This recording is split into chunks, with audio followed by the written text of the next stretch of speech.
パート70ですね。始めていきましょう。キリがいい数字なので、今回で二の丸御殿の建物をすべて完成させていきたいと思います。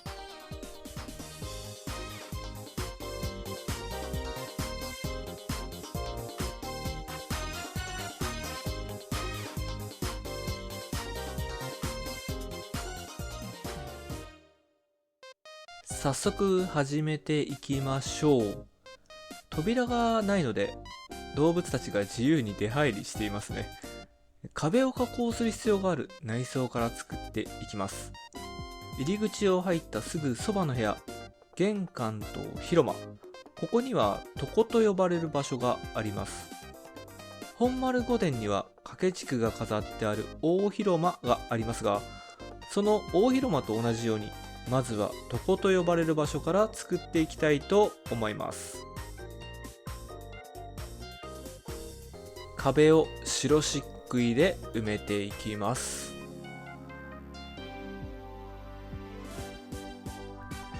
掛け軸を置いていきます。緑枠の普通の掛け軸ですね。ここは偶数壁なので真ん中がないんですよね。この辺に置いておきましょうかね。玄関のとこも作っていきましょう。二の丸御殿には大広間がなく、広間と玄関が来訪者を接待する場所になります。玄関と広間の床が完成しました。ということで、反対側の空いている箇所ですね。この場所に扉をつけていきます。部屋とイルカワの間は障子を再現して白樺の扉を置いていきます。イルカワの外側には板戸を再現して頭皮の扉を置いていきます。扉の向きを合わせていきます。向かい合わせの扉にしていきたいと思います。イルカワの通路部分にも襖があります。襖も頭皮の扉で再現していきます。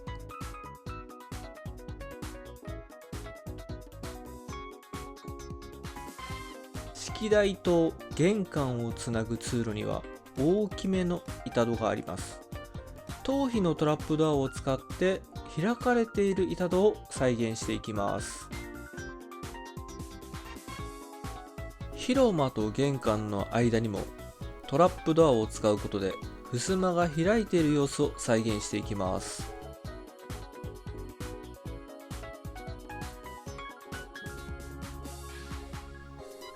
入り口から入って2つ目の建物には書院があります。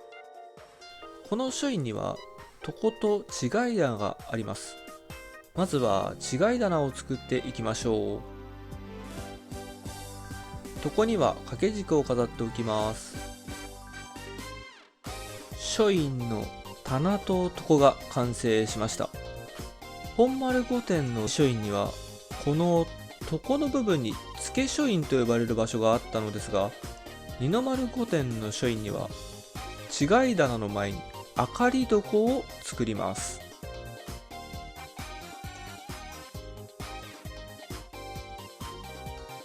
これで書院の完成ですね。湯殿にやってきました。まだ天井がない部屋ですね。まずは井戸がつながっている水を溜めておく場所を作っていきます。竹管からつながるため桶をこの部分に作っていきます。まずは黒カシオを使って枠から作っていきたいと思います。桶の壁部分には頭皮の木材を使います。頭皮の木材を使って壁の部分を埋めていきます。水を溜めておく部分ができたので、黒カシで縁を作っていきます。桶に水を溜めてため桶の完成ですね。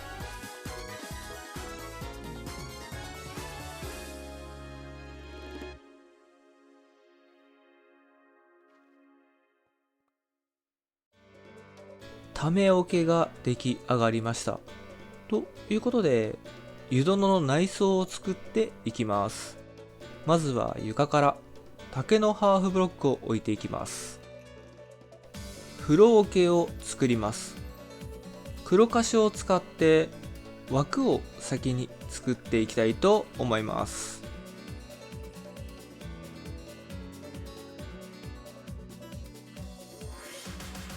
風呂桶が出来上がりました。二の丸御殿の湯殿は井戸から引いた水を使うので、焼き石置き場を作ります。焼き石を使って水を温めるので、風呂桶の床部分も石のままにしてあります。焼き石に水をかけたり、お湯の湯気を使って温まるお風呂が主流だった時代なので、今回は時代に沿ったお風呂っぽくしていきます。焼き石置き場が出来上がりました。鉄柵で囲んでやけどしないようにしてあります。この焼き石に直接水をかけたり、風呂桶に水を移動して焼き石を使ってお湯を沸かす、そんな湯殿にしてみました。このままだと少し味気ないので、風呂桶にお湯が入っている状態にしたいと思います。まずは風呂桶を加工していきます。床に焚き火を仕込んでいきます。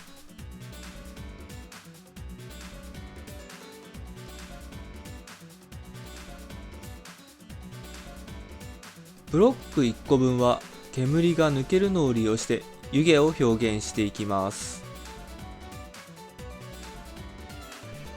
水を風呂桶に入れたらお風呂の完成です。さあ、天井を作っていきましょう。天井は竹ブロックを使って作っていきます。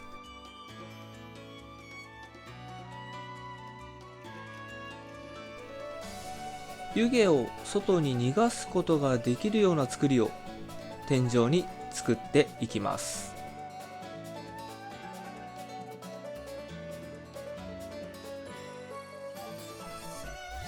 ここからは竹ブロックを重ねて作っていくので、上から作っていきます。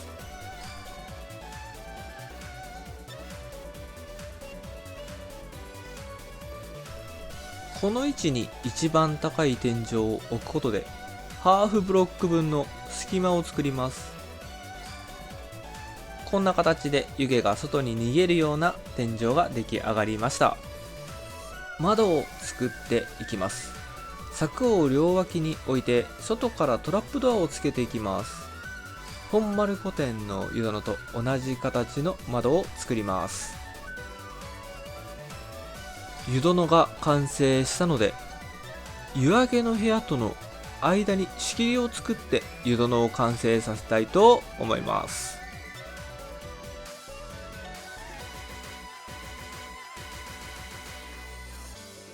湯殿が完成しました。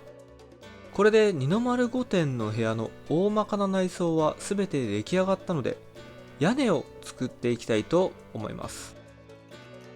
屋根が一番低いこの一角から屋根を作っていきます。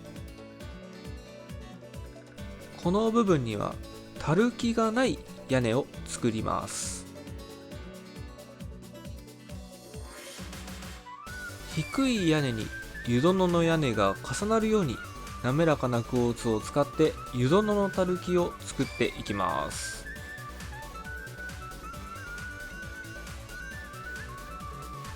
空いてしまっている隙間をクォーツで埋めていきます。たるきの外側に頭皮のハーフブロックを置いて屋根を作っていきます。屋根の3段目からは石レンガブロックを使って石瓦を表現していきます。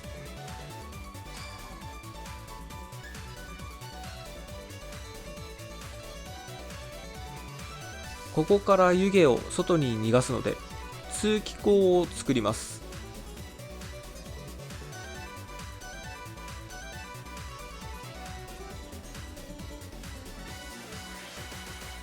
屋根の内側にある骨組みも作っていきましょう。屋根の一番上の部分は少し装飾を施して湯殿の屋根を完成させていきたいと思います。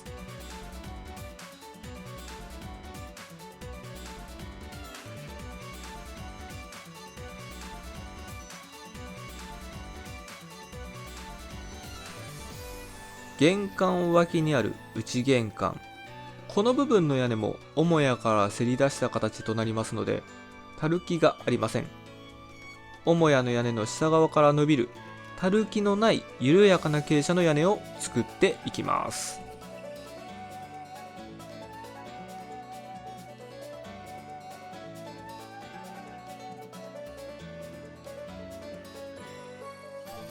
外側の傾斜に合わせて内玄関部分の屋根を完成させていきたいと思います。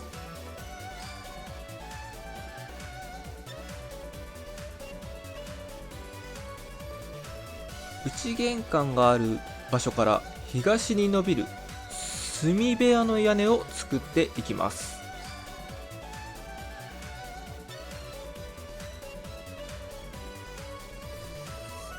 二の丸御殿には内玄関がもう一つあります。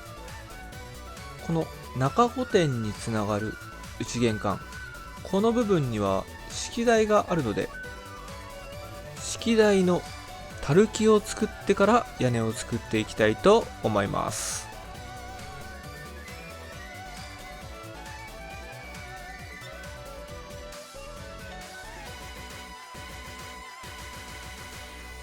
屋根の一番上の部分には石瓦を置いて屋根の完成です。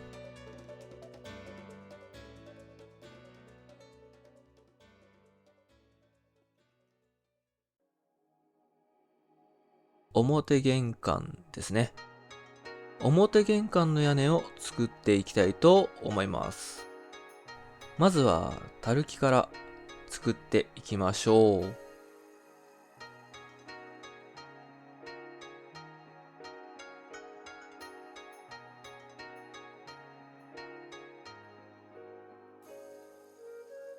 表玄関の屋根は唐破風を作ります。本丸御殿の玄関と同じですね。黒樫を使って屋根の輪郭を作っていきます。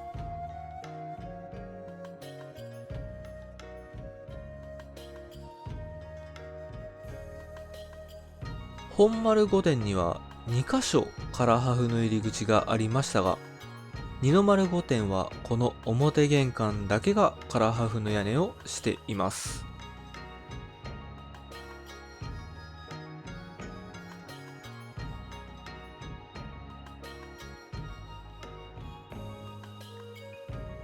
唐破風の屋根の輪郭部分を緩やかに上げていきます。ハーフブロックと階段ブロックを使って曲線を調整しながら再現していきます。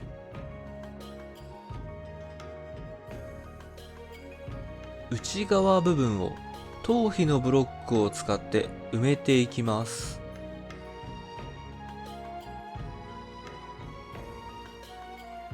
外側から隠れるように内側部分を作っていきます。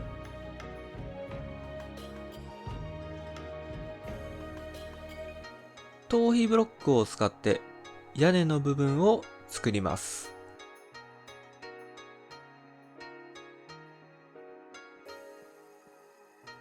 屋根の一番上の部分は石レンガを使って飾りをつけておきます。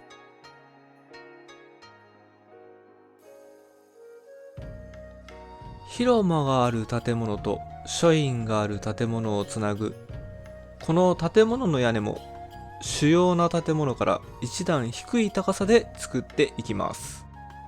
まずはたるきですね。内玄関の屋根に重なる高さでたるきを作っていきます。たるきの高さに合わせて屋根を作ります。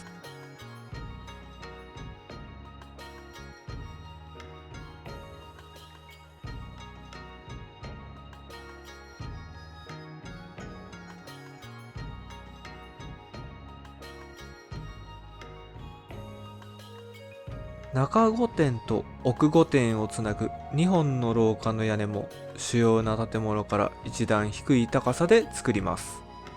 間の柱の数が奇数なので、真ん中にハーフブロックを置いてたるきを作っていきます。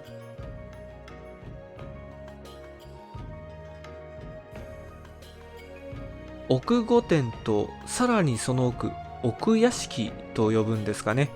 重臣たちの部屋がある建物の間の通路も作っていきます。ここは湯殿も接続している廊下部分ですね。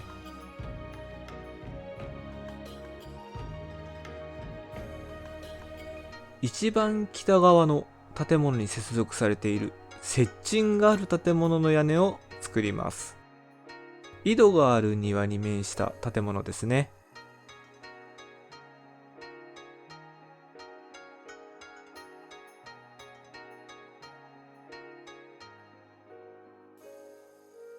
低い屋根の建物が大方できていきました。ということで、低い屋根と重なる建物の屋根を作っていきます。まずはこの北東にある味噌部屋の屋根から作っていきましょう。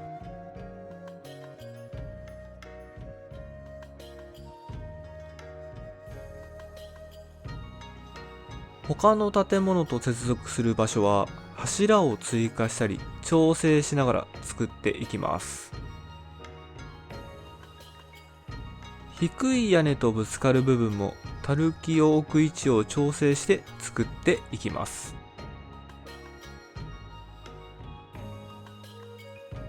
屋根の接合部分は屋根の高さがずれないよう高さを揃えて作っていきます。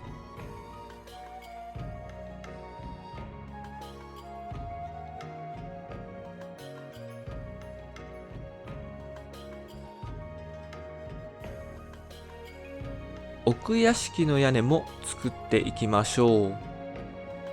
少し北側にせり出している部分があるので、その部分から作っていきます。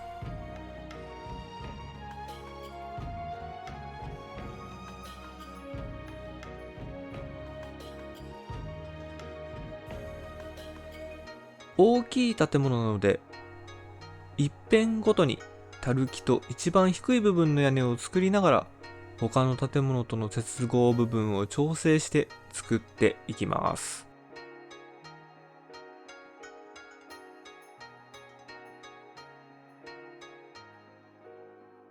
奥屋敷の屋根が完成しました。というわけで、その一つ手前側、奥御殿の屋根を作っていきます。残っている建物の屋根は、ほぼすべて破風がある屋根です。まずは破風の高さまで屋根を作っていきたいと思います。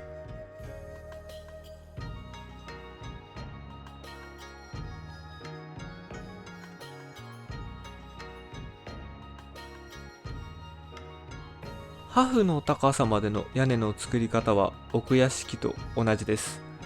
たるきを作って屋根を作っていきましょう。奥御殿の屋根が破風を残すところまで出来上がりました。屋根の骨組みを作りながら破風の高さまで屋根が完成しました。ということで、隣の台所棟の屋根も作っていきたいと思います。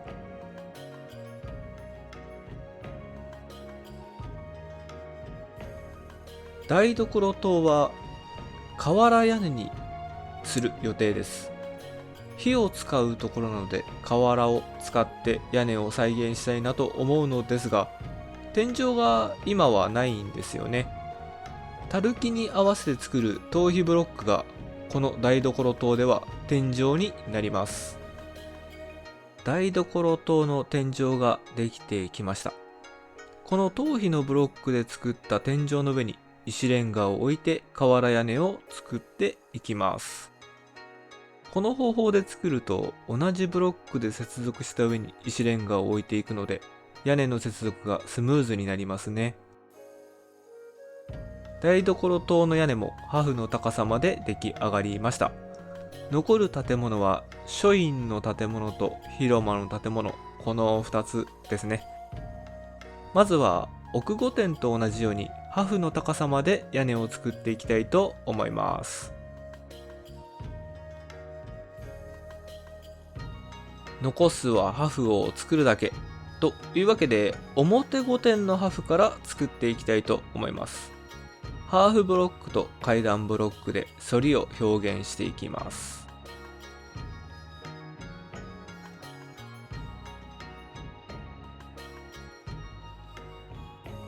破風の裏側部分を作っていきましょう。少しだけ表部分とずらして作っていきます。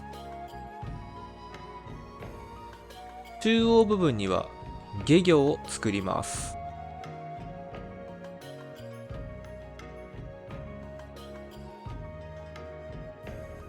黒コンクリートで妻壁部分を埋めていきます。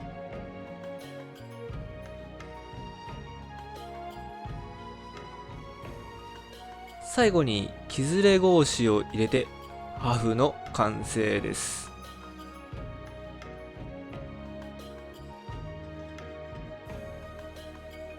破風が出来上がりました。というわけで、破風と破風の間を埋めていきます。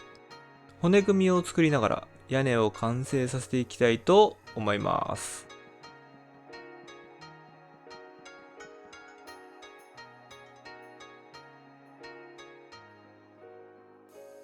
台所棟の破風も作っていきます。台所棟の破風は石レンガで作っていきたいと思います。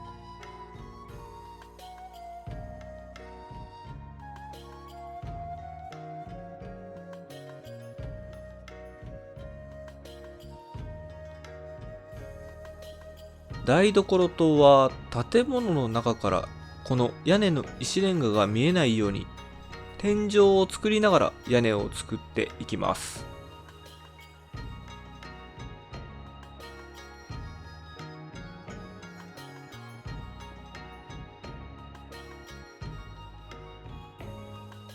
台所棟の屋根の一番上、この部分には煙出しがあります。この真下にかまどが並んでいるところですね。かまどから立ち上がる煙をここから排出していたみたいです。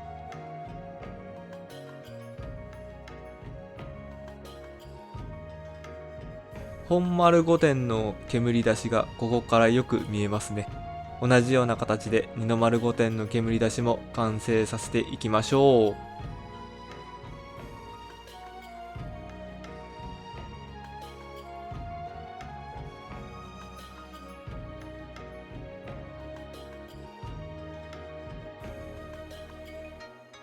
最後はこの複数の建物に接続する建物の屋根を作って二の丸御殿の完成です。